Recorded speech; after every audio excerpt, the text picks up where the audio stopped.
Lindsey McDonald and from Fayetteville, also known as Fort Bragg, North Carolina. Okay. And how long have you been a real estate agent? 10.5 years, so June will be 11. Oh, wow. Yes, Okay. so a little while. Are you with a team? I am. So Welcome Home Team is our team name. I've been with the same team, same firm, Keller-Williams, ever since I joined. Since the whole time? Yep, and I actually work with family as well. Oh, that's awesome. Yes. Okay, cool. What did you do before real estate?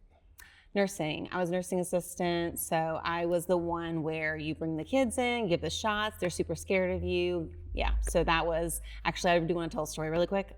So one of my first sales that I had, one of the kids was the son, obviously, for the homeowner. And he looked at me so freaked out and he was like, I have no shots. I promise, I'm so sorry. I'm in real estate, it's okay. So, but yes, I was nursing prior to. Yeah, okay, cool.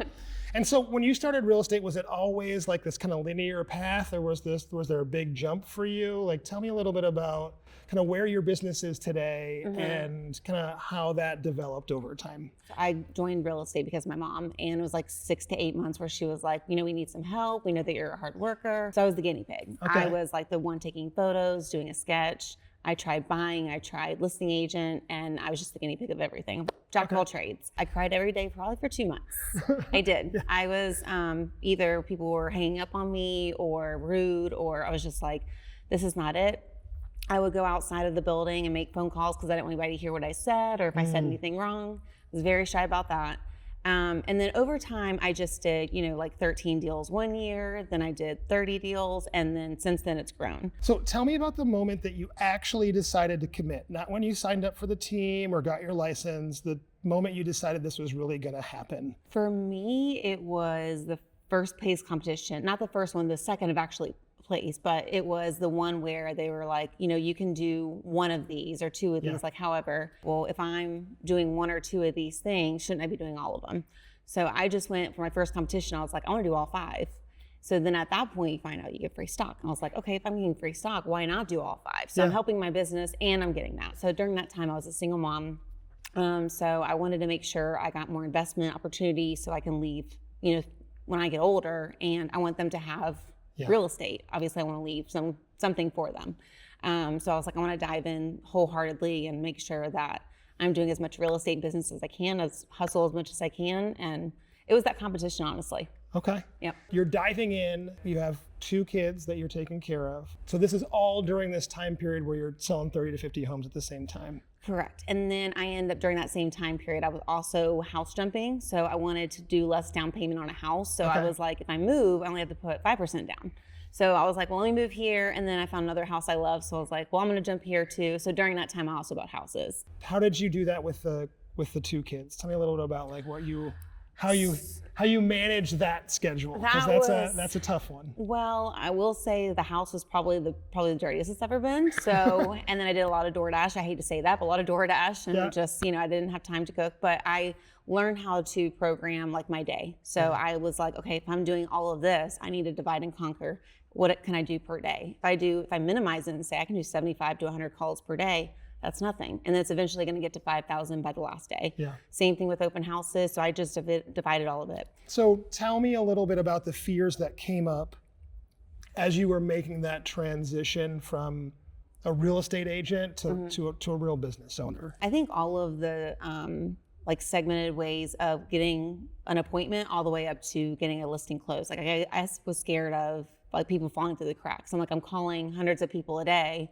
And am I going to be able to follow up with them? Am I keeping up with my appointments or listings signed, or did somebody fall in? So I had to really create systems that I wasn't using people as a number and using it as an experience. I still want people to have the same experience. Yeah. So that was my biggest thing, is like, I don't want it to treat it like a number and just be like, okay, I got a listing appointment, sign, on to the next. Yeah. I wanted to make sure everybody felt that they were getting a 5-star experience with us. Is that a fear you still have? Yeah, because I definitely want to increase my goal. Every year I'm around the 50s, 60s margin right now. So I really just want to double that, if I'm being honest. But yeah, it's an absolute fear of mine. So we're just going to break the systems and figure it out. Was there a day when you were tired or something was falling apart in your life and you still did the work anyway? Can you tell me about that day?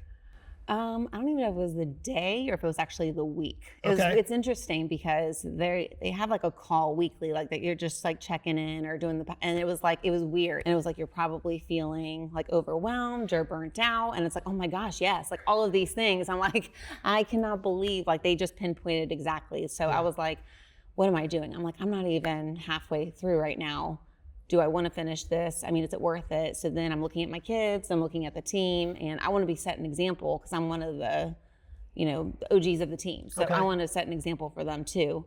But yeah, I mean, I think that 6th week was where it was like really, really hard, especially when I was looking, I was like, did I achieve even one of these 5 yet? And am I going to achieve those 5?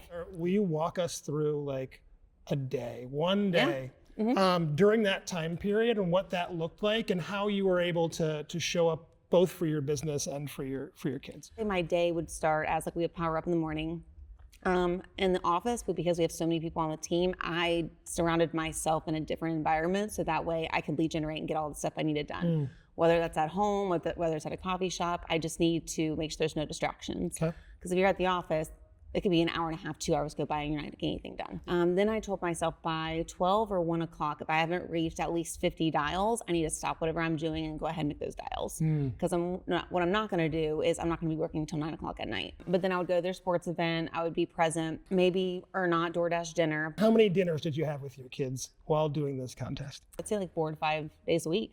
I would still, That's really cool. That's a non-negotiable for me. Yeah, and their sports events. And their sports events, yes. That's why I've lost listings or I've given it to another listing agent on our team because I just said, if they can meet that night, I don't want to lose the listing for the team. So I would give it to somebody else because I was like, I want to be present.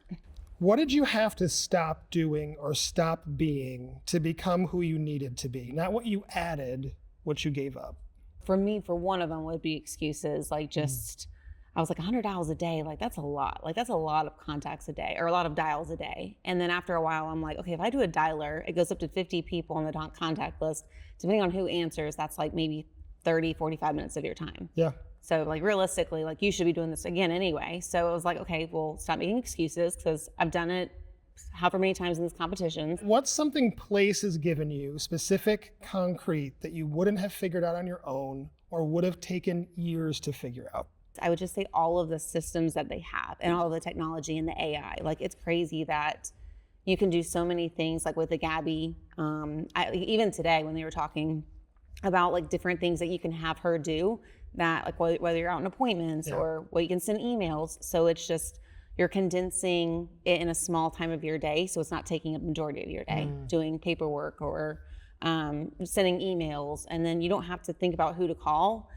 Has Place changed anything outside of your business, your family life, your identity, how you see yourself? I'm definitely a lot more confident in myself. I know like what I want, what I deserve, what my goals are. But I'm also trying to instill those to my kids too. So anything that I'm coming back and learning, I'm like going over quotes or I'm going over what they taught me, but 100% changed me. I love that. What's something that you've done, not a deal, not a number, that nobody knows about that you're proud of? Something quiet. I was applying to a lot of nursing schools prior to getting in real estate before becoming a nursing assistant, going to nursing. But there was a certain amount of volunteer hours you had to do. I met with a couple of just like, people either on hospice or at home care. So I would just like sit with them. Like sometimes the families just needed to do errands, so I would sit with them. Well, one lady, her food looks terrible. I mean, her food just looked nasty. So I was like, okay, well, I'm gonna change that for the day. And then I asked her like what kind of movies she liked. And she said she likes like chick flicks, like romantic comedies or romantic movies. So I was like, cool. So I bought KFC, like a big bucket of chicken and all of the sides that go with it, like probably way too much food. And then rented The Notebook for her. And then we watched it together. So I know it's like super silly or I don't know, but yeah, that was a long time ago. Yeah, that's awesome. Yeah. So that's it. That was great. Oh, you did awesome. Great. Oh, thank you.